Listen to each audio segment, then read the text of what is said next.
Hey everybody, welcome back to Only Stupid Answers. This is the show where we talk about movies, TV shows, comic books, and today we are talking about the premiere of Loki, and with me to discuss it is the amazing Adam Hlavac from Heroes Reforged. Adam, say hi to the kids at home.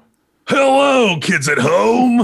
I just scared them all away. Yeah. If you're watching kids and a guy comes up, hey, kids at home, it's like, all right, we're gonna step away right now.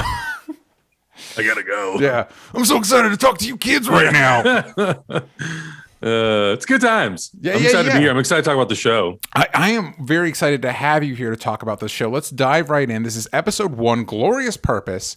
After stealing the Tesseract in Avengers Endgame, Loki lands before the Time Variance Authority. On Rotten Tomatoes right now, this has a 97%, and then the audience score is 98%. Nice. And the consensus is a delightful diversion from the MCU as we know it. Loki successfully sees star Tom Hiddleston leap from beloved villain to endearing anti-hero with a little help from Owen Wilson in a series that's as off-kilter, charming, and vaguely dangerous as the demigod himself. This episode was directed by Kate Herron, who previously worked on Sex Education, and was written by and showrun by Michael Waldron, who is an Emmy winner from Rick and Morty, and he's also the EP on the show Heels. So for fans of our show, we know we talk about the Arrowverse. Heels is the new Stephen Amell show where he plays a wrestler that I'm excited for. I want to check that out.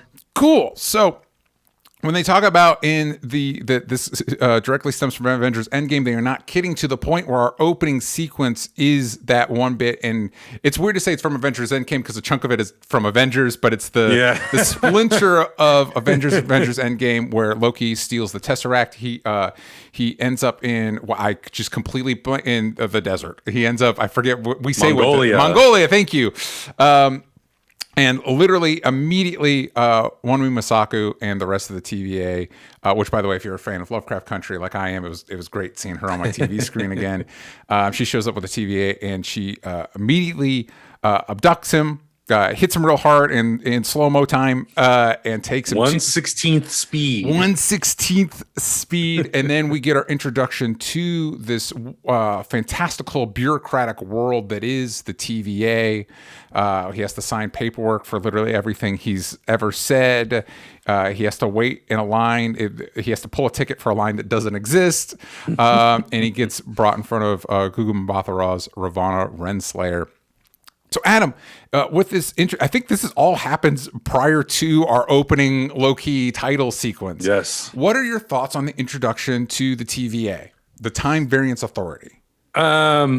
So I did not know much about the TVA going into this show, and I've actually so that's something that I'm starting to really enjoy about going into Phase 4. Characters, organizations, those sorts of things that I'm not very familiar with. I'm excited about that kind of stuff because I think the concepts are really cool. The TVA, in some regard, and I mentioned this when we did our reaction video, when we were talking about the show, Augustine mentioned that this feels like a Men in Black type of agency. Yeah, that they have one very specific job, and it's to maintain, the flow of time, basically, and how those events happen. So premise-wise, I was super, super intrigued by that. And just the intro itself, the way it plays with time and how it slows down time and how they can affect only specific things in time and how those things react to the motion and flow of time was super interesting. And I do think that it was really smart to open the show with sort of giving us a little bit of a recap of what happened. Even though it's events from Avengers Endgame, it still taps into Avengers 2012. So you would hope that most people who are watching, which is probably the case, most people who are watching remember all that stuff. They know, and it's just kind of like extra flavor. But I think for anybody who's going into it and is, hasn't maybe seen the first Avengers movie in several years and is a little spotty on what exactly happened in Endgame, I think it was really smart to put that refresher in. And I don't think you could have just started the show with Loki floating through space or something, or just landing in Mongolia, because all those questions would have come up of wait, where's he from again? Yeah. So I think the opening and recontextualizing all of that was done really, really well. And so I'm just really intrigued by what this organization is. And I know that they try to sprinkle in some hints, and they try to sprinkle in, I caught on pretty quick that they were hunting Loki through time. Yeah. But I also feel like the show has kind of been, even the premise of the show and the setup of the show and all the advertising for it, I'm like, this feels like that's going to be the concept of the show, is just chasing Loki through time. And we get hints of that. Like, there in one of the opening scenes, you see another variation of what I believe is Loki going through the queue. Yeah. And so I feel like they were trying to hint towards it, but I went into the show thinking like in my opinion, that's the premise of the whole thing. Yeah. Well, it's interesting too, because I think it's in that opening sequence when he's waiting in line, we get the bit with the cartoon clock. It's interesting how, especially since Marvel came under the Disney umbrella, how Marvel properties play with Disney iconography, specifically like videos like this, like explanation videos. That are like if you're on the queue for a ride and they're explaining like the backstory of the ride or whatever. And it's like Patrick Warburton explaining Soaring Over California. Exactly. And so you get this explanation of the Time Masters creating the one time, the sacred timeline. It's interesting that specifically they get rid of any variations. And I find myself watching the show, because I know the guy writing it comes from Rick and Morty. I can't help but kind of like compare.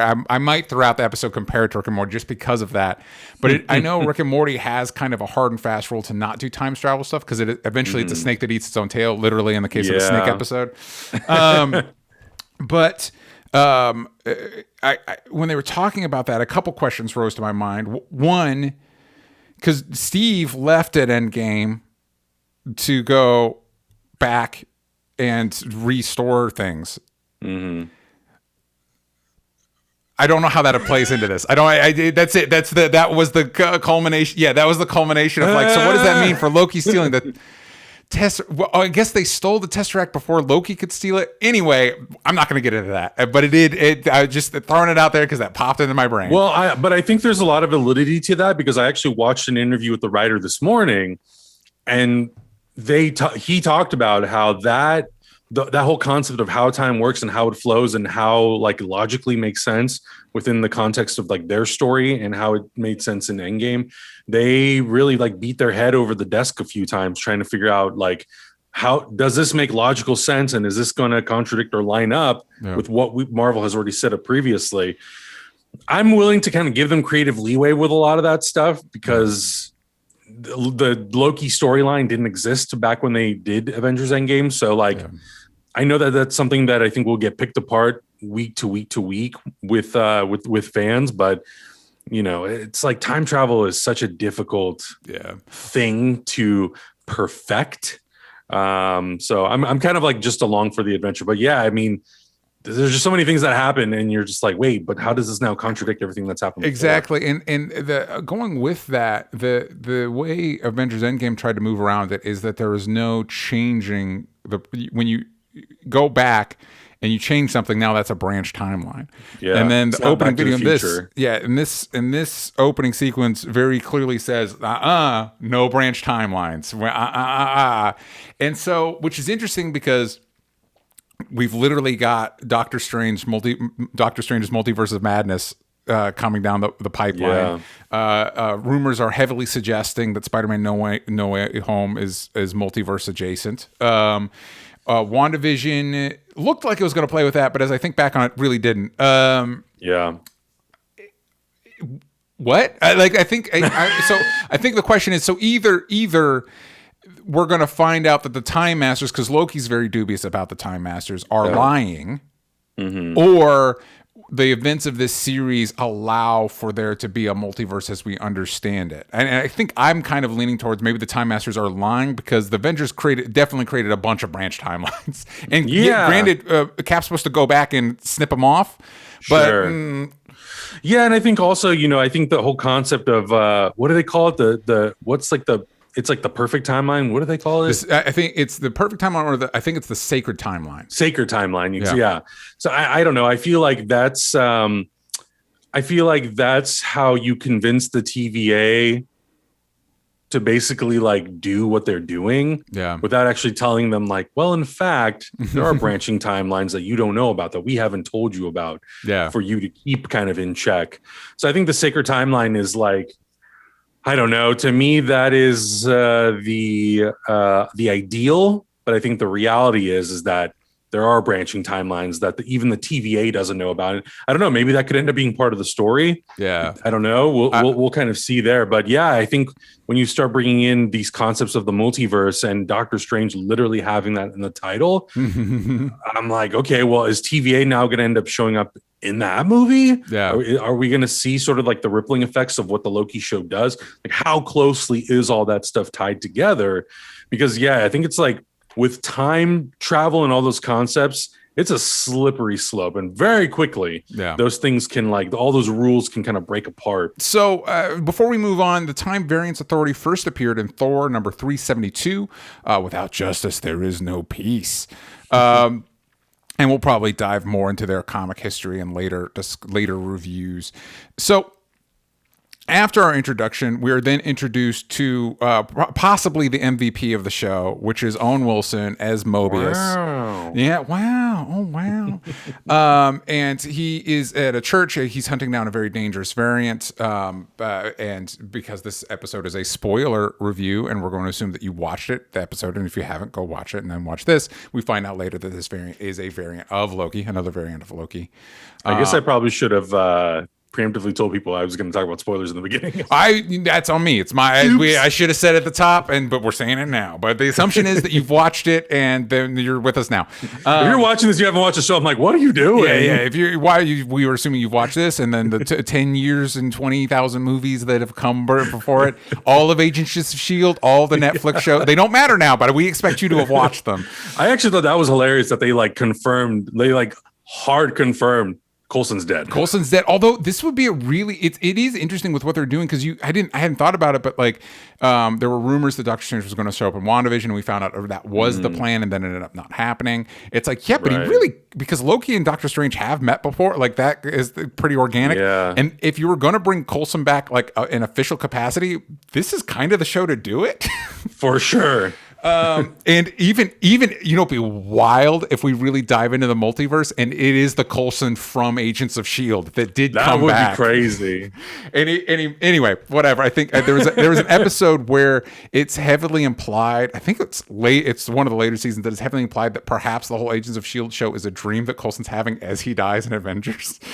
Anyway, it's just crazy stuff you can do. I'm not caught up on the show, so that's interesting. Yeah, it's pretty wild. So anyway, back to Owen Wilson being in a Marvel show, which is crazy. We knew it was happening, but this was kind of on the level of seeing Julia Louis-Dreyfus show up in Falcon and Winter Soldier, where it's wow, you're a legit star on this show. Tell me what you thought about Owen Wilson in this. I mean, yeah, of course, you can't not be excited. And I remember going to, was it Comic-Con? I think it was Comic-Con. We got to see some footage. Can't remember. Maybe it wasn't Comic-Con. Maybe it was something else. If it was might have been the investor call, actually. It was when we got to see that footage. But yeah, I mean, I super excited to have Owen Wilson. I mean, come on. He's Owen Wilson. He's so great. But he is so damn good in this first episode. And I love his playfulness with Loki and how the back and forth banter just feels very much. I loved that he's basically just calling Loki out on his bullshit, and I refer to him as he's like the director. He wants to understand the vision. He's like the studio head who's like, well, what's your vision? What's your end game? What's your goal? Mm-hmm. What are you trying to do here? I love that he breaks Loki down to the smallest little specimen. And really is just like, yeah, you're just a little pussycat. I love all that stuff. And his deliveries are so good. And even him whispering into the mic was just so good. It's like that perfect Owen Wilson that I've come to love. And he just brings that charm. And he's just such a great opposite to Tom Hiddleston's character. Yeah. And I'm just really excited to see what we get to learn about him and his role in the TVA. Because it seems like, based on some of the conversations he has, he's going a little bit maybe against the book or maybe going against the grain a little bit of what they normally do. So I'm curious to see what his end game is with Loki. Yeah. It seems like he has some kind of a plan for Loki too. And yeah, so I was very excited to see him in the show, and he's awesome. It was interesting because I know when they announced Owen Wilson in the show as Mobius, I'm like, Mobius, you're gonna blow Owen Wilson on Mobius. Like that's who the character you're going to burn Owen Wilson on. Yeah. And when I watched the episode, I was so thankful for it because that leads us into what I think is a bulk of the episode, which is, you were already talking about this interrogation sequence between Mobius and Loki, kind of interrogating what makes Loki tick. And I couldn't help but think about, we've had Joker at this point, we've had Cruella, we've had Maleficent.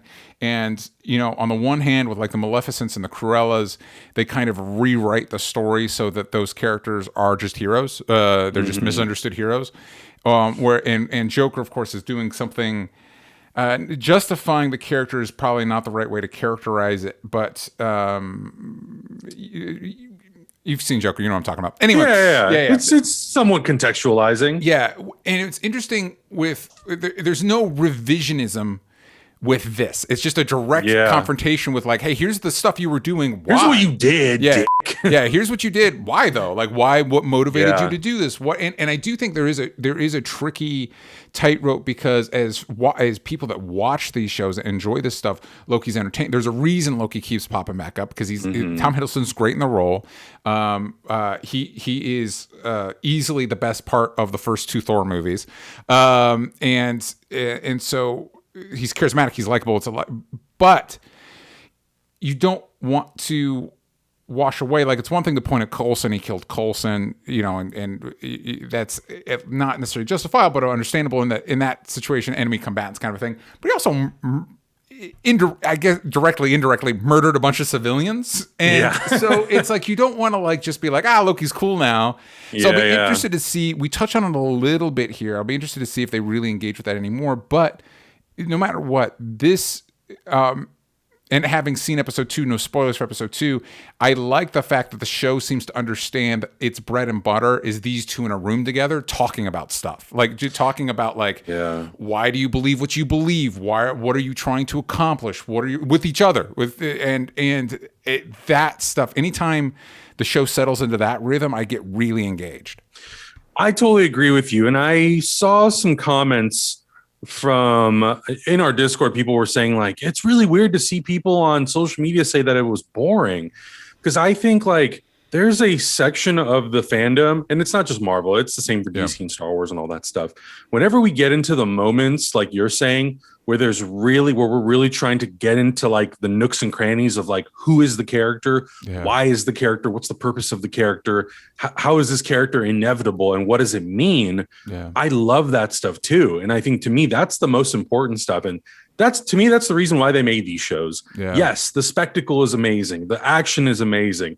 It's so cool to see Sam Wilson bust through the window as Falcon. But like the journey leading up to that of, what does it mean to be Captain America? What does it mean to deal with grief? How do you deal with grief? What is your moral compass and why is it this? That to me is the stuff that like we'll never do in movies, because the movies are 2 hours long and we just don't have that kind of time. And Loki has always been the co-star of Thor's films. He's never been the star of Thor's films, even though he's always the standout. The story on paper is never, it's not just about him.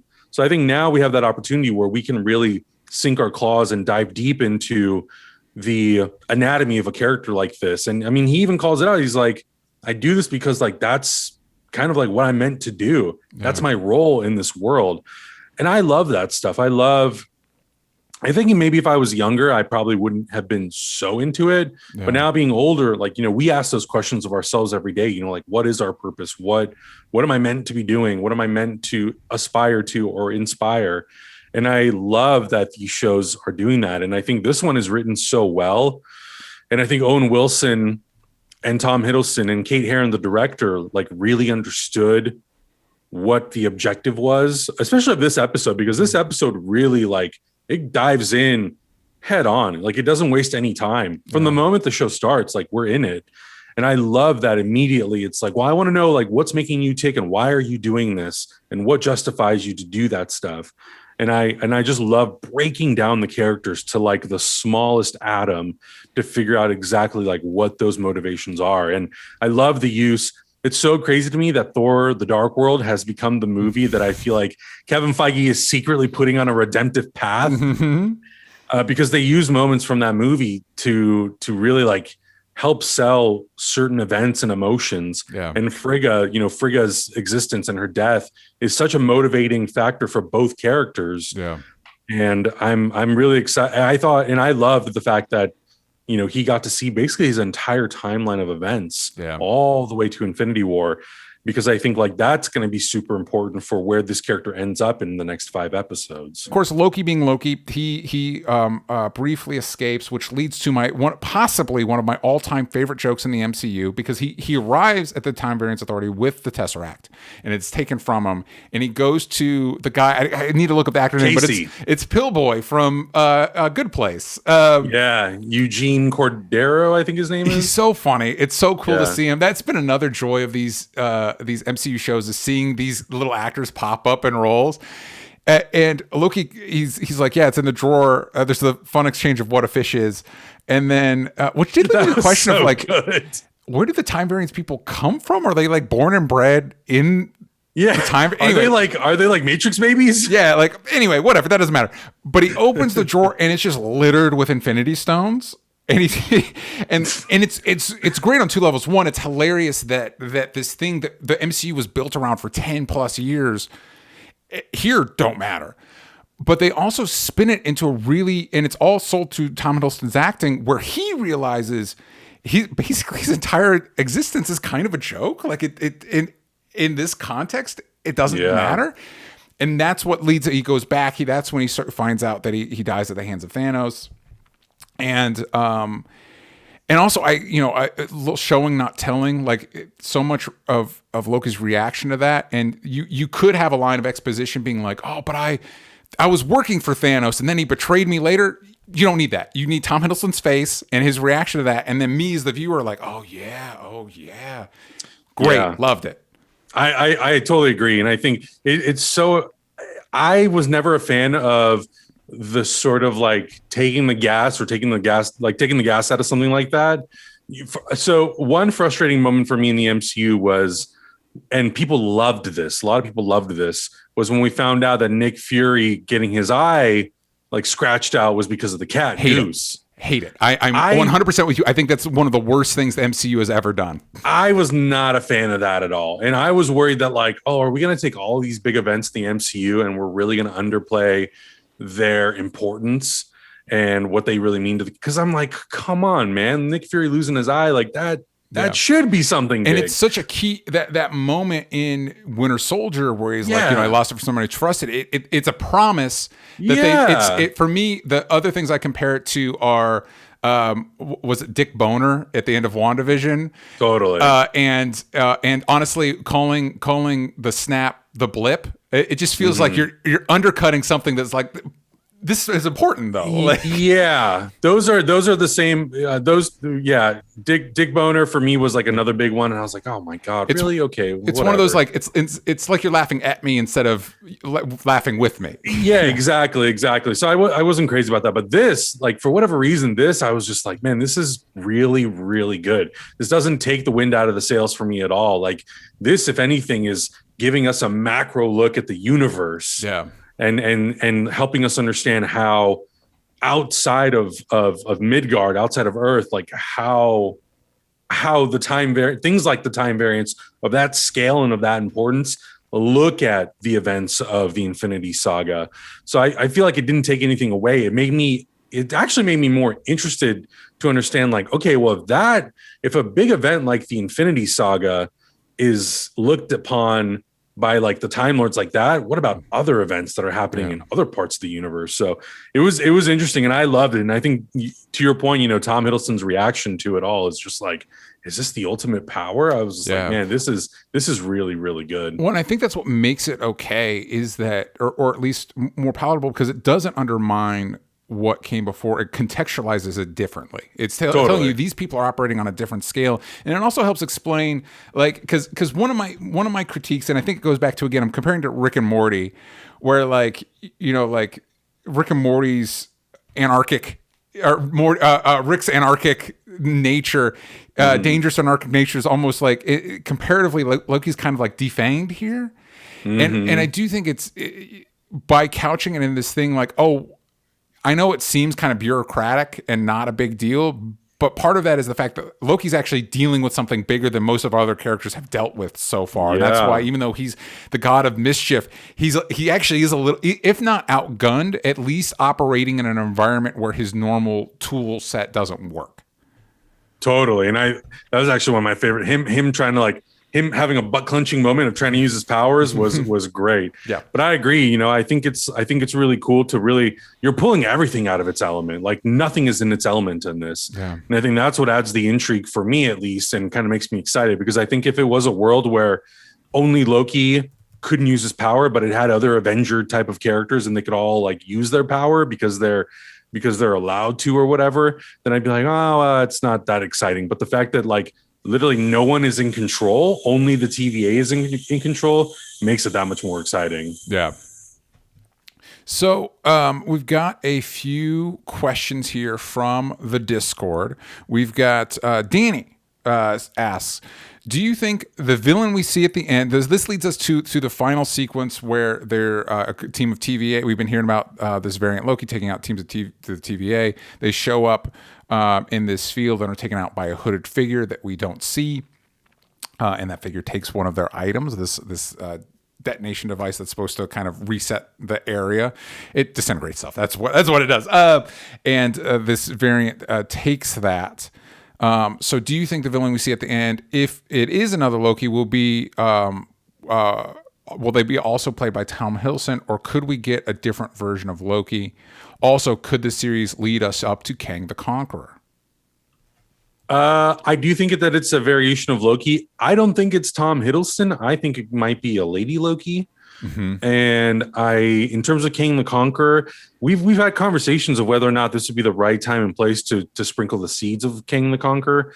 I don't know if we'll see Kang the Conqueror. I think it's very possible that we could start alluding to the presence of that type of a character. Yeah. I wouldn't put it past Marvel to introduce a character like that in this show, but we're not getting the Ant-Man movie for 2 more years. So I wonder if it's a little too early.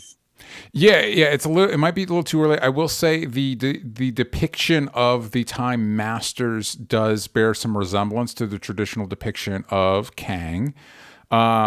It'll be interesting. I do think that 3 shows deep, we might want to temper our expectations for big swing cameos like that, because it's so far that's not been the bread and butter, and I think that's fine. That's totally fine. It's just we keep could it be this person? That may probably not. So before we wrap up, any final thoughts on Loki, on the premiere of Loki? I really love the production design. I really love the visual effects. The cinematography is gorgeous, and the music especially was really, really good. Yeah. I love to sort of take in all of those elements. I think Loki might have been the first show to utilize the volume that the Mandalorian was using, because a lot of that stuff in Mongolia looked really clean. Yeah. So I love looking at the shows through that perspective as well, and to really see how is the quality of these shows evolving as we go on and on and on. And they just seem to get better and better and better to me. Yeah. In terms of the story, I mean, I'm super excited to see what else we dive into and what other adventure Loki goes on. And I can't wait to explore who some of the other Lokis are and what's happening in their timeline and what's happening in their universe, and how does that affect what happens to our Loki. And it's very easy for me to go down that path of speculating, what other characters are going to show up, what other storylines could there be, what happens to the 2012 Loki, does he end up going back to his timeline or not? Yeah. But I love the fact that we get to play with the concept of time on this show, because even though, we got to play with reality in WandaVision, it's different. The concept of time and you not being in control of what happens with that is an interesting premise. So I'm excited to see where that goes. Absolutely. And I think for me, I think maybe with a lot of these Marvel shows, when they first start, you're like, for me, I'm like, how am I feeling about this? How am I? Because you're dealing with a lot of the superstructure stuff of the MCU. You're kind of dealing with, some of a lot of the like, I love the joke of like, hey, sign off on everything you've ever said, and he says what, and then it prints out another page. But we saw that in the trailer, so you're like, okay. But again, by the time we got into Owen Wilson and Tom Hiddleston in a room together, and we're dealing with that, I'm like, oh, I'm really feeling this.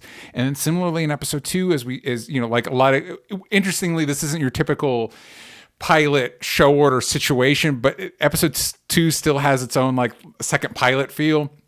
Or now we're getting to more of the premise. And so there's a similar, again, no spoilers, but there was a similar like, how am I feeling about this? But I think I might like episode 2 more than episode 1. And I think it's really, the character stuff we're doing here is really interesting. I really like Tom Hiddleston as an actor. I like the way they're utilizing Owen Wilson. Even though in some ways this feels less vital to the MCU than WandaVision and Falcon and Winter Soldier did. That gives them more freedom. And so there's a lot to be excited about. I'm really excited to talk about episode 2 when that drops for everybody.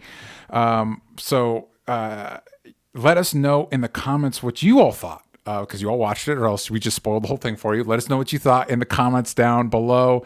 And Adam, before we go, tell the kids at home where they can find you, what they should be looking out for.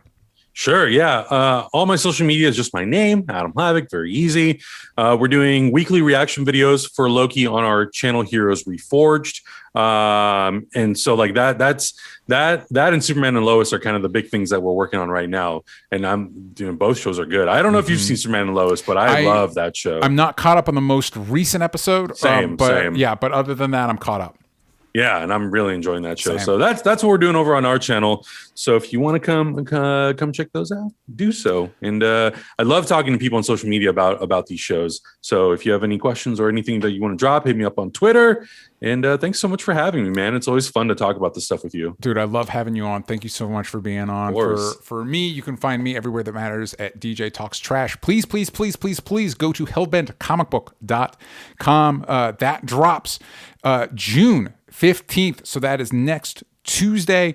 There are discounted rewards tiers on the launch day. There's going to be exclusive, like there's a tarot card that you can only get for any physical tier on launch day. There's other stuff like that. So you're going to want to be there launch day. It's a new supernatural thriller. If you like Preacher, if you like Sandman, you're going to love this comic. It's action-packed. It's irreverent.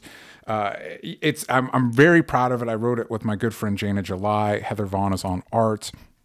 It's an incredible team. If you want to know more about that, if you want to be there launch day, go to hellbentcomicbook.com. Please. And for more about this show, you can go everywhere that matters. You can go to @OnlyStupidAnswers, but on Twitter, you're going to want to yank the vowels out of stupid. And if you want to watch this show, the full discussion of this conversation, you want to do that at patreon.com/OnlyStupidAnswers. Adam, thank you for joining me. Thank you, everybody that watched. Please like, please share, please subscribe, please do all the things, and we'll see you all next time. Bye, everybody. Bye.